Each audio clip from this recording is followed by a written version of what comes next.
Ka kohë që Partia Laboriste, e cila ka vetëm 2 vite që ka fituar një mazhorancë të jashtëzakonshme si rradhë më parë në politikën britanike dhe ka 410 deputet nga 650 deputet që ka Parlamenti Britanik, dhe ka muaj dhe të tërë që Partia Laboriste është një farë burbulle për arsye të rënjes masive të popularitetit të kësaj partie dhe sidomos rënjes së popularitetit të kryeministit aktual Keir Starmer, dhe kjo zemrata popullore do thosha me mënyrën se si Keir Starmer ka treguar se politikat e tij i cili i kishte promovuar si një arsye për fitoren e zgjedhjeve kanë dështuar njëra pas tjetrës dhe është tërhequr jo një herë, por paktën 18 herë si qeveri në projekt ligje që ka propozuar. Dhe këto pakënaqësi arritën kulmin me datën 7 maj, ku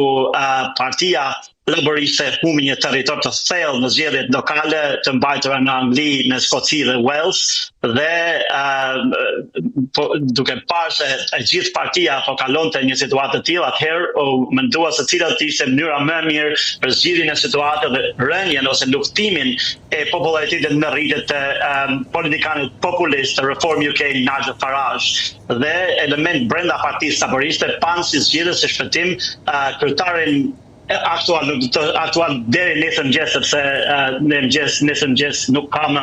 Andy Burnham nuk është më kryetari i Bashkisë së Manchesterit, duke parë se në zgjedhjet e javës së kaluar ai fitoi fitoi një rezultat bindshëm në një by-election në një zgjedhje zgjedhore të Manchesterit, duke fituar 54% të votave, duke marrë vota më shumë se gjitha partijat e tjera bashkë, dhe sidomos duke marrë më shumë vota se kandidati i Reform UK Nigel Farage. Dhe zgjedhja e Andy Burnham, një politikan mjaft karizmatik, një politikan i ri, por me eksperiencë të jashtëzakonshme, sidomos në drejtimin që nga viti 2017 e Bashkisë së Manchesterit, por edhe përpara kur ka qenë ministër ambientit në qeverinë e Tony Blair, kanë zgjuar atë ndjenjën e Partisë Laboriste se do të jetë vetëm person që do ta përballet me Nigel Farage dhe mund këtë parti të ekstremit të djathtë dhe të çojë përpara Partinë Laboriste. Dhe gazetat të gjitha janë zgjuar sot me lajmin se ka shumë mundësi që kryeministri Starmer të jap dorëheqjen nesër mëngjes, ose disa media televizive si Sky News aludojnë që mund të edhe sot masdite mund të shohin podiumin e kryeministrit përpara 10 Downing Street, dhe kryeministri Keir Starmer mund të jap dorëheqjen edhe sot pasdite. Dërheqja e tij tashmë është e pavitueshme, duke parë një popularitet tërësisht në rënje, por është një Keir Starmer ka qenë një teknokrat, një politikan i ndershëm që ka siguruar fitoren e Partisë Laboriste në 2024, siç e thash, në mënyrë plebiscitare, por sot i ka ardhur fundi politikës së tij dhe po përgatitet një tranzicion i butë mes Keir Starmer dhe Andy Burnham, i cili ka çdo gjas, pra çdo parashikim që është i pandalshëm në 10 Downing Street të jetë kryeministri i ardhshëm i Partisë Laboriste. Më thënë, në këto moment, kur në Tiranë ka protesta, që i ka rënë populariteti, ka tashmë një armik të ri në politik, siç është ish kryebashkiaku i Manchesterit, apo Andy Burnham në emër, duket e paimagjinueshme për politikën e Shqipërisë. Pra, se vazhdimisht po bëjmë krahasime me asaj se çfarë dëgjojmë në vendet ku ne duam të bëhemi pjesë, edhe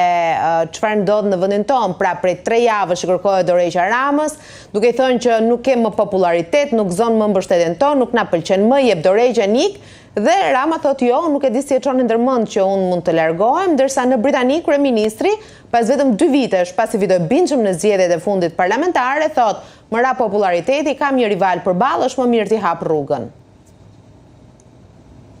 Absolutisht është një situatë që është një farë dëshpëruese, do thosha, në Shqipëri, sepse në një vend demokratik jo vetëm si lider kur të ka rënë populariteti dhe nuk ke besueshmërinë jo vetëm partisë tande, por edhe të opinionit publik, votuesve që do të votojnë në herën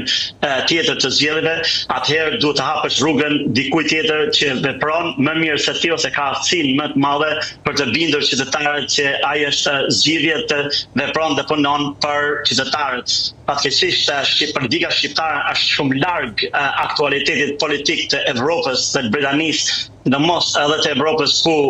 zoti Rama thotë që do t'i bashkohet në vitin 2030, por këto protesta që kanë shpërthyer në Shqipëri nuk janë, më lejoni të them që nuk janë vetëm rezultat i qeverisë së Edi Rama, por janë rezultat i një pakënaqësie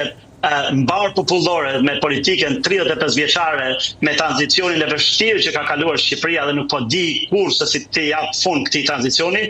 dhe të zoti Rama në mandatin e tretë, po ta krahasoj me Partinë Konservatore në Britani, në mandatin e tretë kishim një masakrim total të kësaj partie nga elektorati, kurse në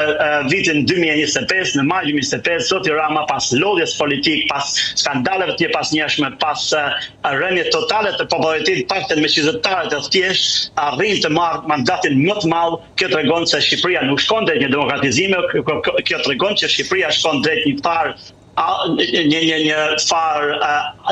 sistemi autoritar ku kulti i individit është mbi çdo gjë dhe partia, qytetarët, vendi, interesat e vendit shkojnë plat 2 të plat 3. Prandaj qytetarët shqiptar janë ngritur sot kundër politikës 35 vjeçare të një sistemi politik të kalbur që nuk ka prodhuar asgjë madhore në interes të qytetarëve, që e ka detyruar 50% të qytetarëve shqiptar të quajë diasporë, dhe absolutisht është